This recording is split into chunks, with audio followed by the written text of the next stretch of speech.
Financé par la coopération allemande à travers le Centre de Genève pour la gouvernance du secteur de la sécurité DECAF, le projet Plateforme Multi-Acteurs Médias et FDS Niger a pour objectif général de créer un espace d'échange, de formation et de mise en relation des journalistes ainsi que des forces de défense et de sécurité. La présente réunion préparatoire marque le lancement de cette initiative mise en œuvre par le consortium constitué du GeoAnalytics Center, de l'ONG RAI Niger et du réseau des journalistes pour la sécurité et la prévention des conflits, RJSPC. Le DECAF est composé de 3 branches. La première branche, c'est l'AISAT, qui s'occupe du Conseil international au niveau des organisations internationales telles que les Nations Unies, la CEDEAO, l'Union africaine, en matière de réforme du secteur de sécurité. Il y a la deuxième division qui est la division JAR et sécurité, donc aussi qui font aussi des recherches sur tout ce qui est relation JAR et sécurité aussi. Il y a la division donc, des opérations dans laquelle notre direction est basée, la direction des opérations. Et nous sommes basés dans la sous-direction Afrique subsaharienne. Nous sommes là au Niger depuis 2014. Nous venons sous forme vraiment de mission. Au cours des échanges interactifs, certains participants ont touché du doigt les enjeux liés au partage de l'information sécuritaire au Niger. D'autres ont formulé leurs attentes vis-à-vis du projet. Il faut que les journalistes aient une meilleure connaissance. Oui, c'est ça, la communication. Savoir dès que quelque chose tombe, quel service il faut s'adresser. Et le service qu'elle te comprenne rapidement, c'est parce qu'il y a une nécessité. Tu es journaliste, tu es appelé à diffuser à l'instant T, donc on te donne l'information, même si c'est provisoire, il faut qu'on te précise, c'est provisoire pour l'instant.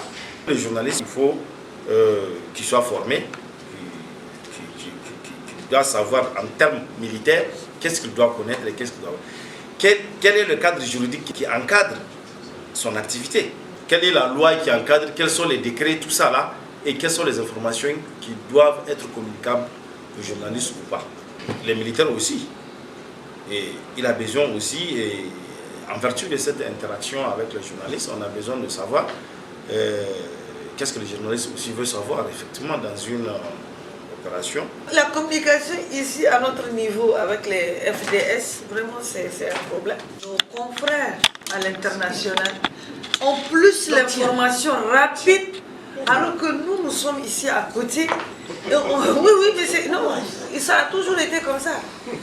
On a besoin de l'information, mais il faut qu'on écoute sur RFI pour sur d'autres pour avoir l'information. Alors que nous sommes ici. Demander à un soldat ou un gendarme simple de vous dire ce qu'un colonel de la gendarmerie ou bien un général va vous dire. Non, c'est pas la même chose. Donc chacun a une mission bien déterminée et chacun dans les services là, vous allez voir, il y a des différentes directions. Par exemple à la gendarmerie, vous allez trouver 13 directions.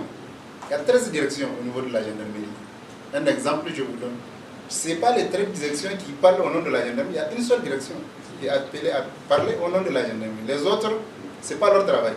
Nous, on ne sait pas chez qui aller. Des fois, si on parle, même si on tape sur la bonne porte, on dit que non, il faut qu'on fasse un écrit, il faut que ceci, il faut monter par chez qui, ça, il faut venir à la bonne porte. Mais s'il y a une communication générale, qui est généralisée partout, qui est publiée dans les journaux, ou bien dans des magazines, ou bien sur le net, là, on part directement à la bonne porte.